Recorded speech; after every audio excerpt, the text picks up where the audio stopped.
Okay, I'm just going to quickly take you through a sort of weird technique that I discovered while I was building a lathe duplicator. And the lathe duplicator that I was building wasn't working at all. This was, later on it worked, but halfway through I got frustrated, I sort of gave up. And I was really searching for any other method to use to make a part like this. This is going to be the spindle for a chair backrest, but it's not just a dowel. It's got a bulge in the middle. It's got a very fine form, and I was really struggling. I was like, how can I do this without using the lathe? Like, can I do it?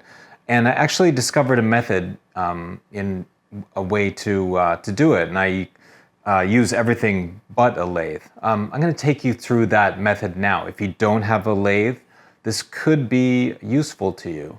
And it's something, the part one is something I've seen a lot of people do, but part two is something I don't think I've ever seen anyone do. So this will be news to woodworking, hopefully. And again, that's what I like to do. If I can add just that little tiny bit of information to the overall knowledge pool that people can take and run with, and I'm very happy to do that. So right now I'm just going to go through part one, and then we'll go through part two. Okay, so what do we have here?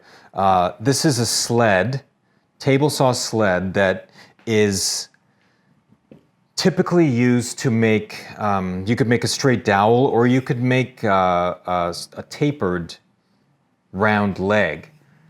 And how you do that is you have like a little rudimentary lathe set up. It's riding on a track. The track can be angled to any position that you want. And the whole thing is powered just by a drill, cordless drill, whatever. And you'll see that in action in a bit. So this is a good method for making a dowel or a taper. You can basically take your square stock.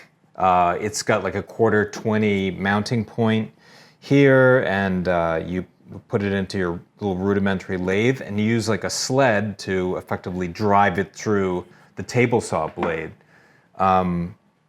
It works well with a fine-tooth blade. You can get quite good cuts with it. And just the nature of the table saw, you don't get a lot of tear out. And again, I got this method from a woodworker on YouTube. His name is Michael Alm. And I sort of studied what he did, and I made my own version of it.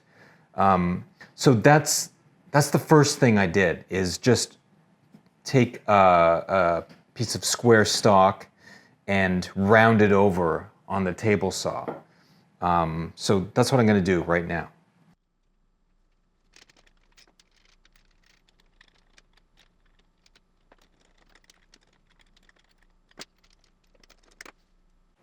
Okay, so now it's pretty much ready to go. One of the weirdest, finickiest things to do is to get your bolts together. I'm not going to go through this method in any detail, because I'm going to actually direct you to Michael's video, where he does a really good job of showing you every single component that leads up to this, the method, what the dangers are.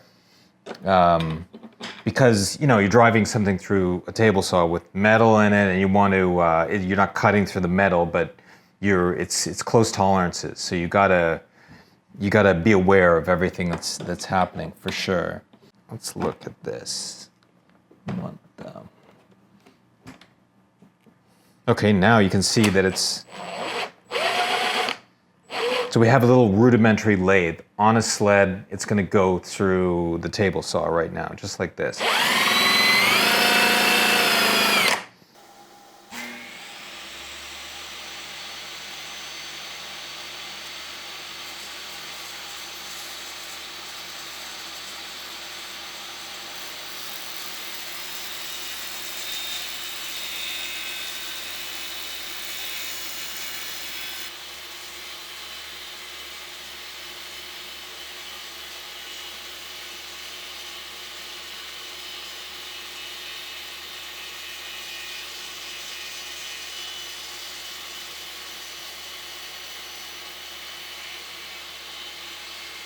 This is crazy. So basically, you get a dowel out of it. In doing it this way, you can make a taper, obviously, but this time we just made a straight dowel. A fine-tooth blade, even though you're doing a rip, it's just spinning and there's very little contact at any one given point. So you can use a fine-tooth blade and it'll actually solve, it'll give you a finer cut right from the beginning. Even with dust collection right at the goddamn source, man, it still just sprays sawdust everywhere. It's so messy. So, I don't know. Unless you're a dust collection genius, you're going to have to deal with some dust.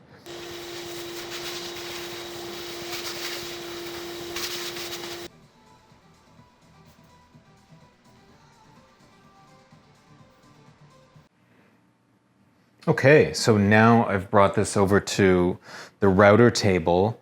I have a flush trim template routing bit installed. It's about 2.5 inches high, which I really need that 2.5 inches actually to sort of make all the dimensioning of this happen. But basically what's happening here, and this is what I hit upon, is I can use the exact same setup,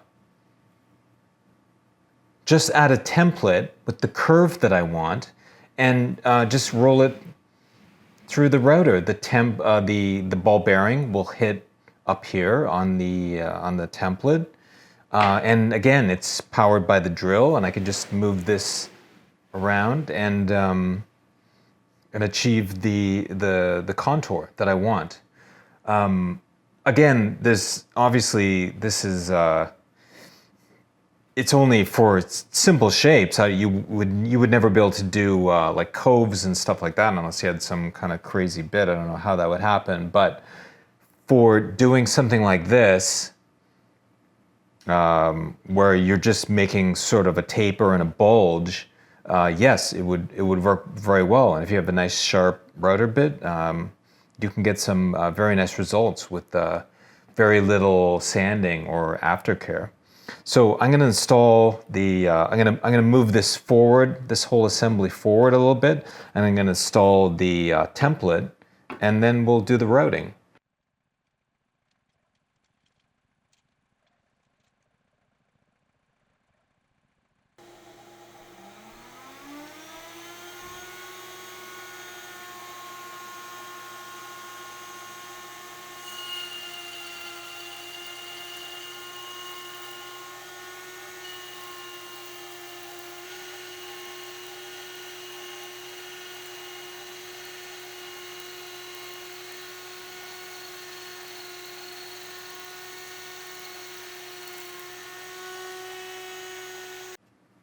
Okay, so that's it basically. At the end of the routing, I get a spindle with the exact copy of the curve that I want, and has the profile, everything. The router surface has, it's not gross rough, it's just like sort of divoted, so you'll need to go to a sanding afterwards, but I find it sands very quickly. Maybe it's because I'm using softwood as usual.